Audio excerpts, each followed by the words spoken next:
noite, senhores Toastmasters, boa-noite a todos. Vivem! Que estão vivos?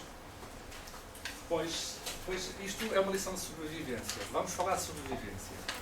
Há 40 anos atrás, há 41 anos atrás, houve um avião que se despenhou na Cordilheira dos Andes. Era uma equipa de rugby que se deslocava entre o Uruguai e pretendia ir a Santiago do Chile. No entanto, por uma fatalidade importante, um erro humano, houve um acidente e esse avião caiu. E há aqui uma história de sobrevivência da qual poderemos tirar alguns ensinamentos de liderança. E é um bocadinho isto que eu gostaria de falar. O avião era previsto fazer um trajeto que atravessaria basicamente os Andes, mas como estava mau tempo, teve que parar. No dia seguinte, fez um trajeto, a rota devia contornar a Cordilheira dos Andes, devia baixar, devia subir novamente. No entanto, o que aconteceu foi que a viagem estava a correr bem. Estamos a assistir a uma fotografia da equipa que estava lá dentro, eram 45 pessoas, mas o piloto cometeu um erro trágico, porque estava de facto mal, estava mau tempo, houveram ventos frontais, e o que aconteceu foi que ele virou mais cedo. Portanto, ele virou e embrinou-se exatamente pelo meio da Cordilheira dos Andes. O resultado foi que o avião, quando ele se apercebe, quando ele tenta baixar, porque pensava que estava a uma altitude, poderia tentar avistar o solo, encaixou-se exatamente aqui no meio da cordilheira, bateu, e como aqui está uma representação, o avião quebrou-se.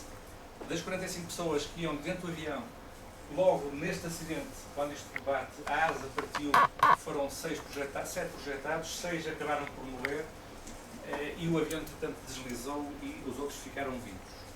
As condições são extremamente adversas, são muito, muito adversas, porque de facto as condições de vida ali, no meio da Cordilheira dos Andes, o ponto é realmente, durante a noite eram 40 graus negativos, eles não estavam equipados de forma nenhuma com roupa para resistirem, e portanto tentem imaginar essa situação.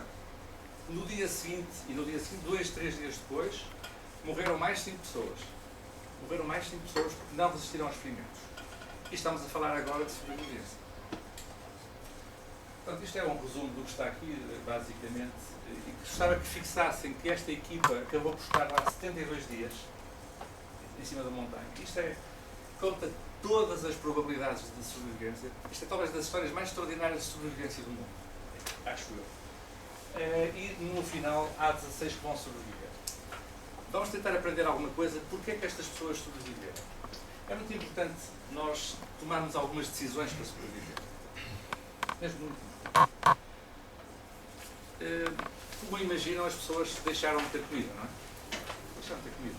Portanto, há um momento em que eles tiveram que decidir comer os colegas. Esta decisão é uma decisão dramática, mas é uma decisão para estar vivo. Alguns deles pensavam que iam morrer. Escreveram cartas e entregaram aos colegas, de forma se por acaso tu sobreviveres, e eu diz aos meus pais que eu usava. Todos os que sobreviveram não tinham escrito a carta. Não tinham escrito a carta. Porque eles acreditavam que iam viver. É uma decisão. Viver é uma decisão. Em situações extremas é uma decisão. Depois há outra situação que é, nós temos que estar 100% no presente. Basicamente, o que é que nós temos? Nós temos que viver o dia a dia, não viver em função de algo ideal, mas é viver com o que temos agora já, porque a emergência é grande. Quero-vos contar uma pequena parte da história que eu acho que também é interessante. Que é o avião, ao fim de 10 dias, estava perdido, ele era branco, as equipas de resgate pararam o resgate, porque era humanamente improvável que eles estivessem vivos, e eles tinham um pequeno transistor. E estavam todos a ouvir isso. E a dada altura, imaginem a situação, ao fim de 10 dias, ouvem a notícia de que tinham suspendido o resgate. Está o silêncio, parecido com o que está aqui. Há um que levanta-se. Boas notícias! Boas notícias! Boas notícias porquê? Muito boas notícias. Pararam de nos procurar. Estás louco? Não, boas notícias, porque finalmente nós vamos nos salvar. Porque só dependemos de nós. Estão a imaginar a situação. Isto é estranho, mas uma atitude de vida. Certo? Isto é viver. Depois havia a necessidade de romper o pensamento negativo. Aqueles que eram negativistas. Então jogavam muito com o sentido do humor. Imaginem o que é. Tem que imaginar, ao fim de muitos dias, há mais um pormenor aqui, que no dia 17 há uma avalanche que entra pelo avião dentro, que matou mais 8, ficaram cobertos. Portanto, isto é tudo para perceberem que a situação é realmente complicada. Então, o que é que eles faziam?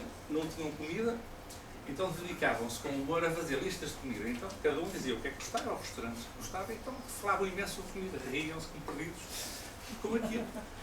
Usavam com a situação, ou seja, percebiam que o humor é muito importante na atividade de estar vivo e na liderança.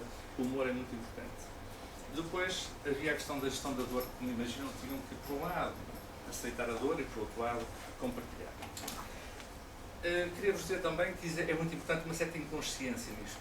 Muita inconsciência, que era a equipa que partiu para o resgate para tentarem ser. Foram 3 elementos que partiram inicialmente. Um desistiu e 2 continuaram. Andaram 10 dias. Se eles soubessem o que é que tinham que correr, não teriam ido. Por vezes nós temos que ir sem pensar. Às vezes é diferente. A questão da liderança, há um aspecto que eu acho particularmente interessante. Há um momento em que nós temos que pensar. Mas depois decidimos e fazemos. E fazemos mesmo. O nosso cérebro não pode estar continuamente a rodar, a pensar se estou bem, se estou mal. Se eu decido comer um colega, isto é algo que provoca riso, provoca choro, que eu vos provocar necessariamente isso. É riso, choro, é o sentimento religioso, é tudo muito complicado, mas a partir do momento em que isso acontece é preciso fazê-lo. Depois torna-se tudo mais fácil. Certo?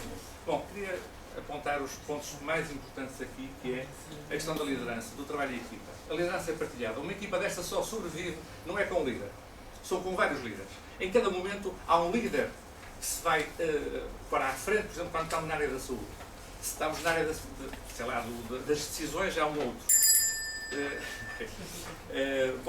Tem que haver equipa, tem que ter um sentido de missão comum. Temos que também trabalhar com a equipa que temos, com a real e não a imaginária. E também temos que aceitar trabalhar com a diferença dos outros. Aceitar isso é fundamental. E estes 4 elementos constituem um elemento de base para uma boa equipa. Bom, apresento-vos aqui os 16 sobreviventes. Peço-vos que vejam as pessoas que conhecem, as que não conhecem, vejam na net, isto é tem muitas histórias à volta disso.